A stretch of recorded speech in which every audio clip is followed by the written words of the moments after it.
അല്ലാഹുവിന്റെ കൽപ്പന അതാണ് റസൂൽ കരീം സല്ലല്ലാഹു അലൈഹി വസല്ലം ഓർമ്മപ്പെടുത്തിയത്. ഇത്തഖില്ലാ, നീ അല്ലാഹുവിനെ സൂക്ഷിക്കണേ.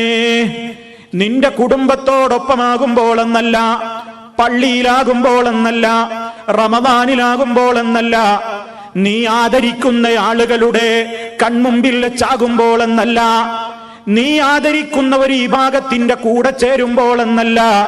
ഇത്തഖില്ലാ, നീ അല്ലാഹുവിനെ സൂക്ഷിക്കണേ.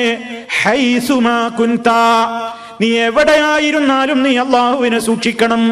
എവിടെയാണെങ്കിലും റബ്ബിനെ സൂക്ഷിക്കണം. അതേ ഒറ്റക്കാണെങ്കിൽ പോലും ഇന്നല്ലാഹ കാന അലൈക്കും റഖീബാ, നിശ്ചയം അല്ലാഹു നിങ്ങളുടെ മേൽ നിരീക്ഷകനായിട്ടുണ്ട്. അല്ലാഹുവിന്റെ കണ്ണ് അവന്റെ കാഴ്ചയിൽ നിന്ന് മറഞ്ഞുകൊണ്ടൊന്നും പ്രവർത്തിക്കാൻ നമുക്കാവില്ലല്ലോ.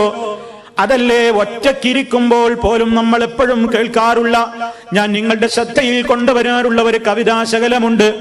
ഇദാ മാ ഖലൗതദ്ദഹ്റ യൗമൻ ഫലാ തഖുൽ ഖലൗതു വലാകിൻ ഖുൽ അലയ്യ റഖീബു.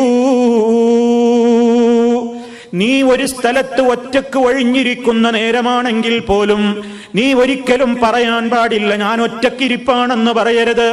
വലാകിൻ, പക്ഷേ ഖുൽ, നീ നിന്നെ പഠിപ്പിക്കേണ്ടത്, അതേ ഒറ്റക്കൊരു സ്ഥലത്ത് ഒഴിഞ്ഞിരിക്കുമ്പോൾ പോലും ചിന്തകൾ മറ്റു സ്ഥലങ്ങളിലേക്ക് കാടുകയറുമ്പോൾ, അനാവശ്യങ്ങളിലേക്ക് മനസ്സ് പ്രേരിപ്പിക്കുമ്പോൾ, ഇബ്ലീസ് നമ്മെ വേട്ടയാടിക്കൊണ്ട്, ഇപ്പോൾ നിന്നെ ആരും കാണാനില്ല, നിന്റെ ഉമ്മ കാണാനില്ല, ഉപ്പ കാണാനില്ല, കുടുംബങ്ങൾ കാണാനില്ല, അതേ ഉസ്താദുമാര് കാണാനില്ല, സഹപാഠികൾ കാണാനില്ല, ഇസ്ലാമിക പ്രവർത്തകരാരും കാണാനില്ല, നിനക്കിപ്പോൾ ഒറ്റയ്ക്ക് കിട്ടുന്ന ചാൻസാണ്, തിന്മയിലേക്ക് പോയിക്കോ എന്ന് മനസ്സിൽ ഇബ്ലീസ് മന്ത്രം നടത്തുമ്പോൾ, അതേ നീ നിന്റെ മനസ്സിനെ പഠിപ്പിക്കേണ്ടത് ഒറ്റക്കല്ല ഞാൻ, വലാകിൻ ഖുൽ അലയ്യ റഖീബു, നിരീക്ഷകൻ എന്റെ മേലെപ്പോഴുമുണ്ട്.